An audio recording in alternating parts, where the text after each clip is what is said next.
Welcome to our YouTube channel. Realty Magnet is a real estate consulting firm and we are specialized in real estate products like farmland, residential land, commercial, residential, resort and different kind of products which are already running in the current market in different locations and different products like overseas products, service apartment, commercial and lots of products we basically researched since last 16 years we are into this industry and we have explored many aspects, many products for our investors and end users and buyers.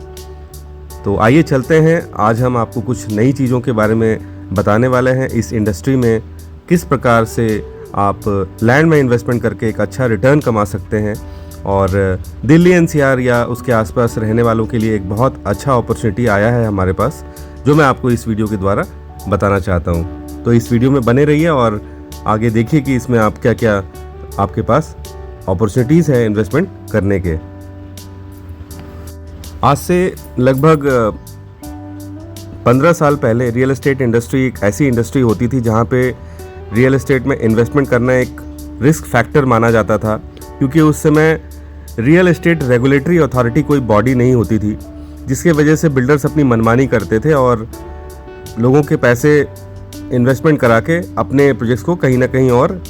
Shift कर देते थे, यानी कि दूसरे जगह पे land bank purchase कर लेते थे, जिसके वजह से आज के डेट में बहुत सारे ऐसे बायर्स हैं जिनको उनका घर नहीं मिला आज तक,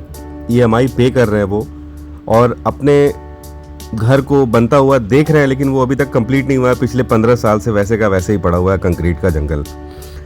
जिसमें बहुत बड़े बड़े बिल्डर्स का नाम आता है और मोस्टली ऐसे पुराने जितने भी इन्वेस्टर्स हैं उसमें से 15% लोग इसमें आज भी उलझे हुए हैं।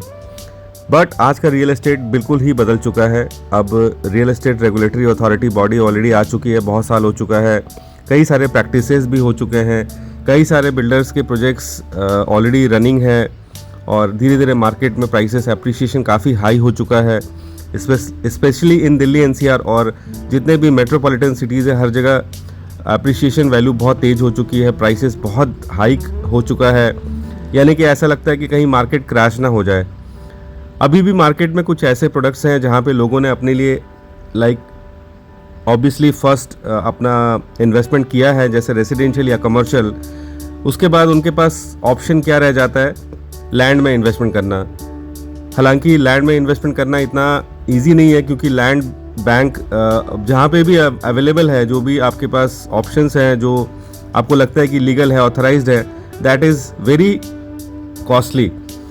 अगर मैं बात करूं गुड़गांव में, तो गुड़गांव में 2.5-3 लाख रुपए से नीचे स्क्वायर यार्ड में कुछ भी नहीं मिलता अच्छे लोकेशन में। अगर मैं बात करूं नोएडा में, तो नोएडा में आपको 1.5-2 लाख रुपए से नीचे कुछ भी नहीं मिलता किसी भी सेक्टर में। गांव में आप रहना नहीं चाहते, क्योंकि गांव की स्थिति अभी सेक्टर की स्थिति से बहुत बदतर है, वहाँ पे उस तरीके से इंफ्रास्ट्रक्चर्स डेवलप नहीं हो पाई है, इसलिए आप नोएडा में किसी गांव में या गाज़ियाबाद में किसी गांव में ज़मीन लेना नहीं चाहते, चाहे वो ज़मीन 25,000 या 30,000 रुपये की ही क्यों ना हो। तो इसके लिए आपको कोई ऑप्शन मिल नहीं रहा है। तो ऐसे में जो समझदार लोग हैं, जो इंटेलिजेंट लोग हैं, वो क्या कर रहे हैं, कृषि भूमि में यानी कि एग्रीकल्चर लैंड में इन्वेस्टमेंट कर रहे हैं, क्योंकि ज़मीन तो ज़मीन होता है, मुझे इतना पता है, इतने सालों से जो काम कर रहा हूँ ज़मीनों का रिसर्च करके, तो इतना समझ में आ गया कि ज़मीन तो ज़मीन होता है और अल्टीमेटली आप एक लैंड ढूंढ रहे हैं जहाँ पे आप अपने लिए कुछ ऑर्गेनिक फार्मिंग करना चाहते हैं, अपना टाइम स्पेंड करना चाहते हैं, अपने बच्चों को अपने हाथ से फ्रूट्स प्लग करता हुआ देखना चाहते हैं और ये भी देखना चाहते हैं कि आने वाले समय में जब आप एक रिटायरमेंट स्टेज में होंगे तो उस समय आपको एक पीसफुल लोकेशन चाहिए होगा। और अगर उसकी तैयारी आप आज से करते हैं, यानी कि अगर आप 40 से 45 या 50 के बीच में हैं, तो आने वाले 15 साल में 10 साल में आपकी उम्र रिटायरमेंट वाले स्टेज में हो जाएगी। तब तक आप ऐसी किसी लैंड में डेवलपमेंट करके उसमें प्लांट्स वगैरह लगा के उसको एक ब्यूटीफुल ऑर्चिड गार्डन बना सकते हैं, जहाँ पे आप अपने ज़िंदगी का सबसे बेहतरीन पल एंजॉय कर सकते हैं। दिल्ली एनसीआर के आसपास, जहाँ पे आपका ऑलरेडी अपार्टमेंट है, जहाँ पे आपके अपने घर हैं, जहाँ पे आपके बच्चे बड़े हो रहे हैं और कल को आपके बच्चे बाहर चले जाएंगे, तो आपके लिए एक पीसफुल लोकेशन होगा। और ऐसा लोकेशन जहाँ जिसके आसपास में कई सारे कमर्शलाइज्ड चीज़ें हैं, जैसे IT पार्क है, बड़े बड़े मल्टीनेशनल कंपनीज़ हैं, एक्सपो सेंटर है, बड़े बड़े होटल्स हैं, हॉस्पिटल्स हैं, वो सारी फैसिलिटीज़ जो चाहिए होती है, अमेनिटीज़ जो एक इंसान को चाहिए होती है लग्जरी लाइफ जीने के लिए, वो सारी चीज़ें। इंटरनेशनल एयरपोर्ट आ रहा है मात्र 30 किलोमीटर, यानी कि एक अगर हम बात करें तो मुश्किल से 20 मिनट के अंदर में आप एयरपोर्ट पहुंच सकते हैं। और वो सारी सुविधाएं, वो सारी लग्जरी अगर आपके घर के आसपास हो, मेट्रो भी हो वहाँ पे, और कनेक्टिविटी बहुत अच्छी हो, और दिल्ली एनसीआर के किसी भी कोने से यहाँ आप मात्र आधे घंटे या मैक्सिमम 40 मिनट की दूरी पे यहाँ पहुँच सकते हैं। गुड़गांव से, दिल्ली से, किसी भी कोने से, फरीदाबाद से। अभी एक नया मंझावली का नया पुल भी बन रहा है, और एयरपोर्ट होने की वजह से इस जगह की वैल्यू, जैसे गुड़गांव में जैसे वैल्यू बढ़ी प्रॉपर्टीज़ की, उसके आसपास कोई भी प्रॉपर्टी आप उठा के देख लीजिए, चाहे महिपालपुर, चाहे महरौली है, वहाँ पे जितने भी फार्म लैंड्स हैं, आज उसकी वैल्यू क्या अच्छी खासी हो चुकी है। इतनी वैल्यू हो चुकी करोड़ों रुपए में, यानी कि 25 से 30 करोड़ रुपए एकड़ वहाँ पे वैल्यू है आज की डेट में प्लॉट्स का। तो आज हम बात कर रहे हैं मात्र कुछ हज़ार रुपए स्क्वायर यार्ड के रेट पे अगर आपको यहाँ पे एक ऐसी चीज़, एक ऐसी प्रॉपर्टी मिल रही है जिसको आप as a farm land enjoy कर सकते हैं। मैं ये नहीं कहता आप उसमें फार्म हाउस भव्य कोई बिल्डिंग बनाएं, आप यहाँ पे फार्म लैंड एंजॉय कर सकते हैं, उसमें प्लांटेशन कर सकते हैं, भविष्य की तैयारी कर सकते हैं, क्योंकि गवर्नमेंट सर्कल रेट बढ़ाने वाली है। और एक ऐसा दिन आएगा जब ये प्रॉपर्टी भी अपने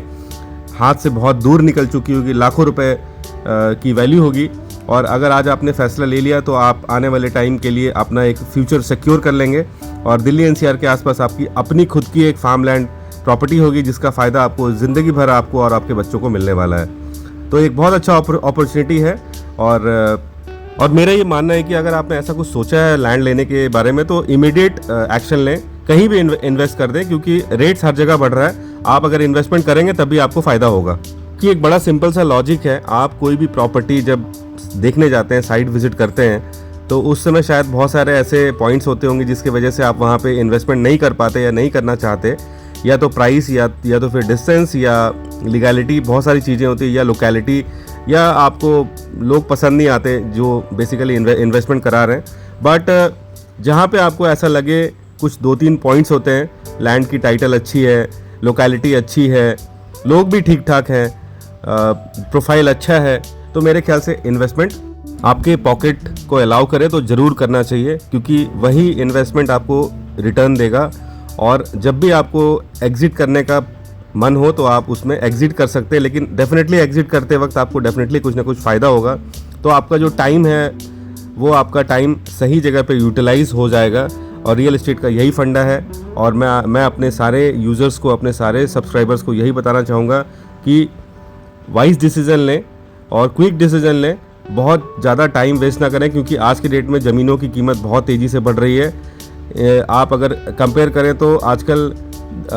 लाइक अपार्टमेंट या कमर्शियल से ज़्यादा लोग आजकल लैंड में इन्वेस्टमेंट कर रहे हैं। तो एक टाइम ऐसा है कि लैंड की वैल्यू इतनी ज़्यादा हो जाएगी कि लैंड लेना बड़ा मुश्किल हो जाएगा, और लैंड की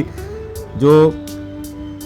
डिमांड और सप्लाई है उसमें काफ़ी बड़ा गैप है। There is very limited land available in this world, और ये आपके लिए एक बहुत बड़ा मौका हो सकता है। Thank you so much.